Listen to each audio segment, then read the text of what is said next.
La fête de Saint-Georges.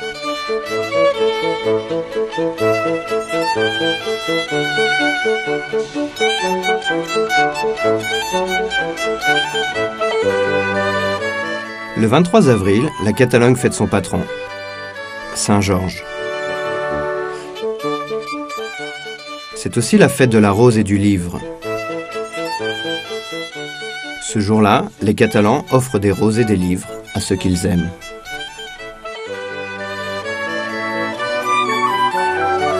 Comment ces trois éléments, le patron, la rose et le livre, se sont-ils réunis le même jour? Le patron, histoire et légende.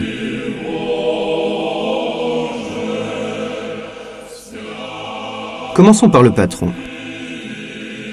Nous avons très peu de renseignements historiques à son sujet, mais nous avons trace d'un saint du nom de Georges qui était très populaire en Orient au IVe siècle. Il avait été martyrisé en Palestine pendant la persécution de l'empereur Dioclétien.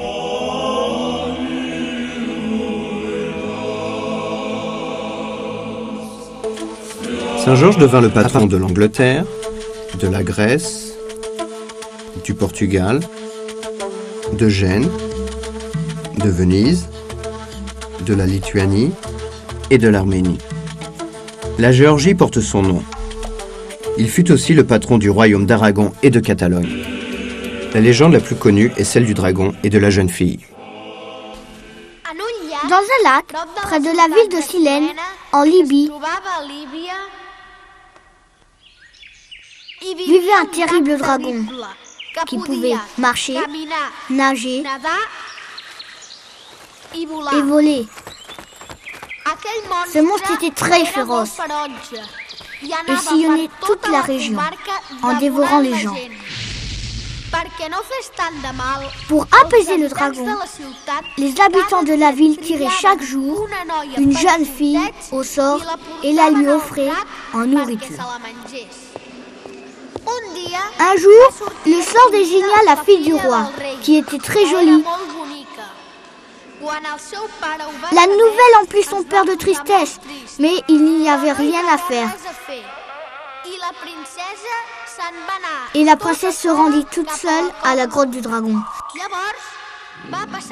C'est alors qu'en chemin, elle rencontra Saint-Georges, qui passait par là.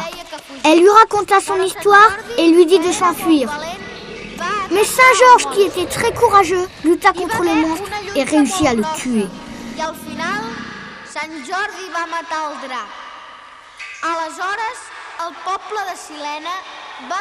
Les habitants de Silène fêtèrent l'événement et se convertirent tous au christianisme. L'imagination populaire a transporté la légende de la mort du dragon et de la libération de la fille du roi dans la ville de Mont-Blanc. Depuis quelques années, la fable est jouée au pied des murailles, la nuit de la Saint-Georges.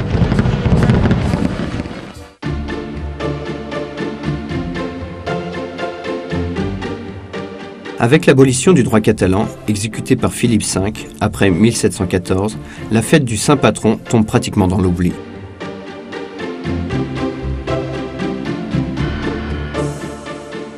Au XIXe siècle, la Renaissance catalane donne un regain de vigueur à la Saint-Georges qui devient une fête populaire par excellence.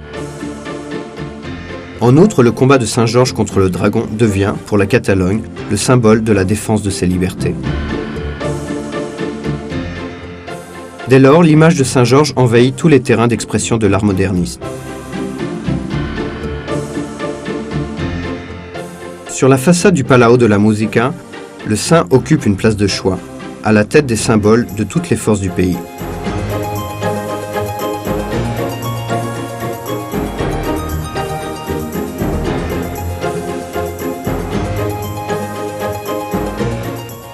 De nombreux artistes en font le sujet de leurs œuvres, comme Puig i Cadafalch, qui le place ici et là sur les bâtiments qu'il construit. La maison Batlló de Gaudí représente le dragon. Gisant au milieu des ossements de ses victimes.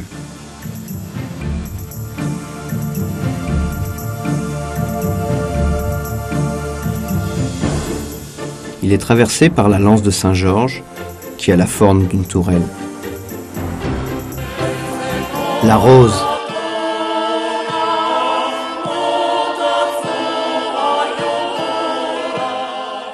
D'après la légende, le sang du dragon s'est transformé en rose rouge. Au XIVe siècle, la rose jouait déjà un grand rôle dans la fête que la Généralité célébrait le jour de la Saint-Georges. Le palais s'ornait alors de fleurs et de damas. De retour au palais de la Généralité, les chevaliers offraient des roses à Saint-Georges, ainsi qu'aux jeunes filles et aux notables. À partir du XVe siècle, un marché aux roses commença à se tenir dans la cour du palais. Il était encore florissant au XIXe siècle. Il était connu sous le nom de foire des amoureux, car il était surtout fréquenté par les fiancés et les jeunes mariés qui offraient des fleurs à leurs compagnes.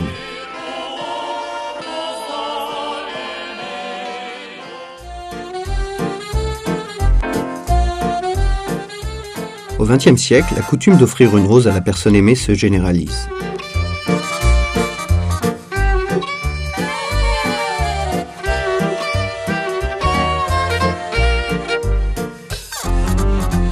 Les stands de roses se répandent dans un premier temps du palais de la Généralité à toute la ville, puis gagnent la principauté.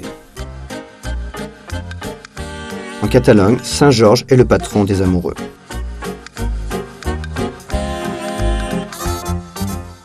Mais offrir une rose n'est pas réservé aux amoureux.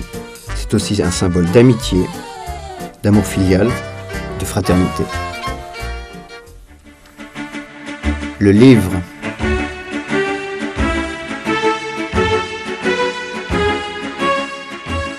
À la foire aux roses vient s'ajouter la foire du livre. Son initiative revient à l'Angleterre, où l'on commémorait la mort de William Shakespeare, survenue un 23 avril.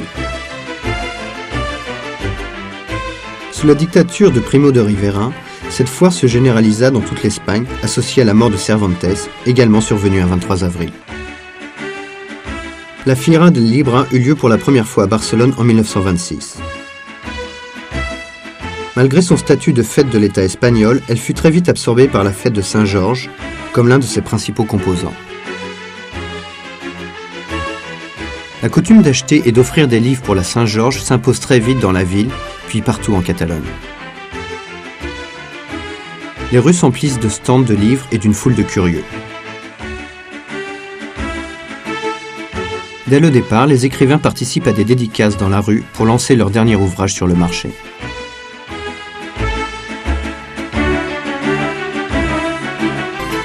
En 1995, l'UNESCO a déclaré la fête de Saint-Georges, Journée mondiale du livre et des droits d'auteur.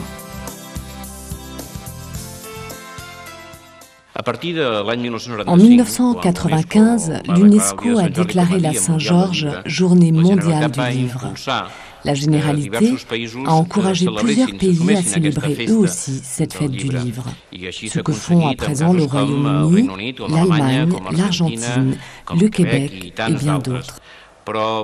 Mais pour garantir une certaine stabilité à cette journée, au fil des ans, il fallait créer une organisation mondiale.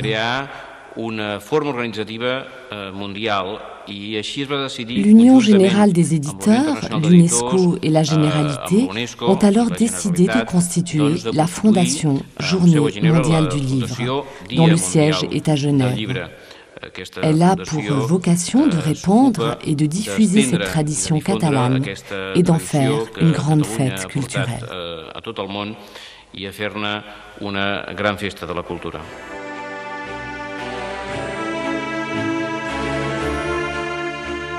C'est ainsi que de nombreux pays s'identifient facilement à cette fête particulière.